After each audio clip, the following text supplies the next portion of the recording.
Apa namanya? Apa namanya? Hah? Bukan uang, itu bekas celengan. Itu bekas celengan sampai sekarang itu masih ada dan jadi historis. Dulu aku ketika SD itu, aku ya dulu ya. Kan dulu aku pernah remaja, dulu aku pernah muda sampai sekarang. Dulu aku ketika SD itu ngumpulin uang 500.000. Ingat ketika itu. Ngumpulin uang 500.000 dan itu semuanya kencringan. Ada yang 200, ada yang 500, ada yang 1.000. Ketika dibuka itu ada jumlahnya 500.000. Dan ketika itu bisa masuk untuk SMP. Karena SMP Bapak itu kalau dijauhkan dari sini sampai Cibiru SD-nya itu. Kalau dijauhkannya kurang lebih 4 km lah. Jadi ketika ke SMP itu pasti ngojek. Karena di kampungan, pasti gojek. Gojeknya itu kalau sebulan di gojekan itu kurang lebih 150 kalau diborong. Kalau seharian itu 4.000. Ngojek seperti itu. Sehari 4.000. Tapi alhamdulillah nya nabung lagi ketika SMP. Kalau sekarang MTS lah kalian. Ketika MTS itu nabung lagi. Kalau ada sisa 200 nabung. Bapak ketika SD dikasih uang itu hanya 1.000. Cukup itu. 1.000 itu beli bala-bala 200. Beli Orson itu 200 sudah 600. Kadang beli makanan ringan lah 600 itu 1.000. Kadang dari 1.000 bisa nyimpan 200.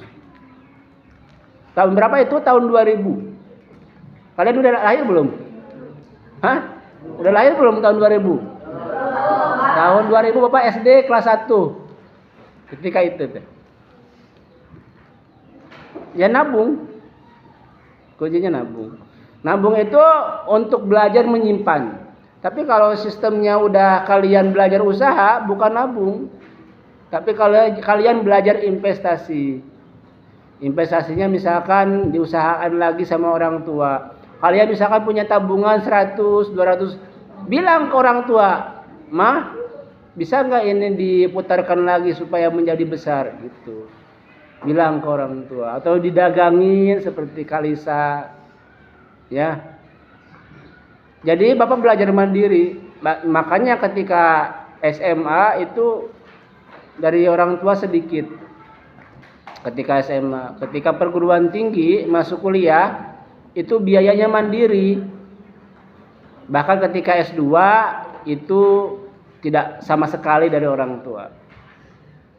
0%. Tahun 2017 Bapak sudah tidak minta lagi ke orang tua. Dari 2017. Ingat karena kan sejarah hidup.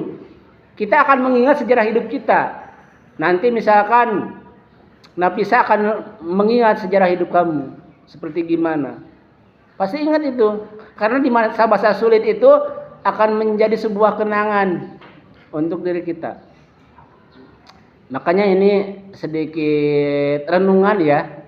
Renungan dan motivasi. Ya kalian dan Bapak juga beruntung bisa jadi wali kelas di 71, kalian beruntung bisa bertemu dengan Bapak karena tidak semua orang merasakan hidupnya seperti ini. Merasakan hidupnya sepahit ini. Karena kan hidup manusia tergantung dari orang tua ataupun tergantung dari diri kita sendiri. Tidak sama hidupnya. Ada yang dari kecilnya enak, dimanja, ada yang dari kecilnya itu perlu perjuangan, perlu perlu belajar hidup berjuang, hidup perih, hidup perlu dengan luka-liku lah hidup itu. Bapak harapkan kalian yang mengalami seperti itu teruslah hidup, teruslah menebar manfaat untuk orang lain, teruslah punya cita-cita. Karena cita-cita kita itu nanti yang akan merubah hidup kita. Dulu Bapak punya cita-citanya ya bisa bermanfaat. Ya alhamdulillah untuk keluarga Sekarang sedikit-sedikit bisa bermanfaat, bisa menolong. Untuk orang lain sedikit-sedikit bisa menolong. Nah, salah satunya untuk kalian juga di sini.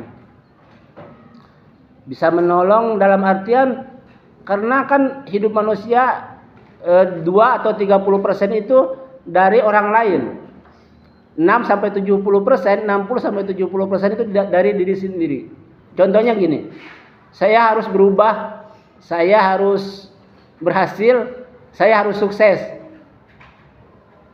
Coba bilang semuanya. Bismillahirrahmanirrahim. Saya atas nama diri sendiri perlu berjuang, perlu kerja keras, perlu kerja ikhlas, perlu kerja cerdas untuk sebuah keberhasilan. Saya yakin sukses, saya yakin berhasil, saya bersama Allah, Allah bersama saya. Dan ketika sukses, hidup saya untuk agama Allah, untuk negara, untuk bangsa, dan untuk umat manusia. Sedikit didoktrin ya, didoktrinisasi untuk keberhasilan, untuk kesuksesan. Mudah-mudahan izin Allah, semuanya izin Allah. Ya, kalian bisa semangat terus, bisa menerima keadaan, bisa belajar dengan ikhlas, ya, bisa terus berjuang di jalan Allah Subhanahu wa taala. Ya, Bapak suka seperti itu dulu sama guru. Ketika SMP bilangnya gini, "Hei Ahmad, Bapak tahu 5-10 tahun ke depan ya hidup kamu akan berhasil," katanya. Kamu bisa melebihi bapak-bapak hanya sampai SPD dulu katanya gitu. Tapi yakin kamu bisa melebihi bapak dalam sebuah pangkat, dalam sebuah hidup. Dan ketika kamu bisa melebihi hidup bapak, bisa lebih sukses dari bapak, bapak bahagia katanya. Kenapa bahagia? Berarti kamu mengamalkan ilmu yang bapak ajarkan.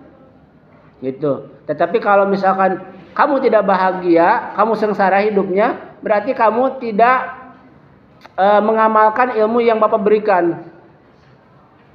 Maka dari itu, ya harapan bapak semuanya, guru-guru yang ada di MTS ini, kalian itu nanti masa depannya tahun 2030, 2035, 40 lebih sukses. Tahun 2030 taruhlah kalian sudah kuliah nanti. Kan sekarang SMP, MTS 3 tahun ya.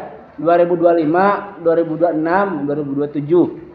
Berarti 2027 kalian keluar dari sekolah ini.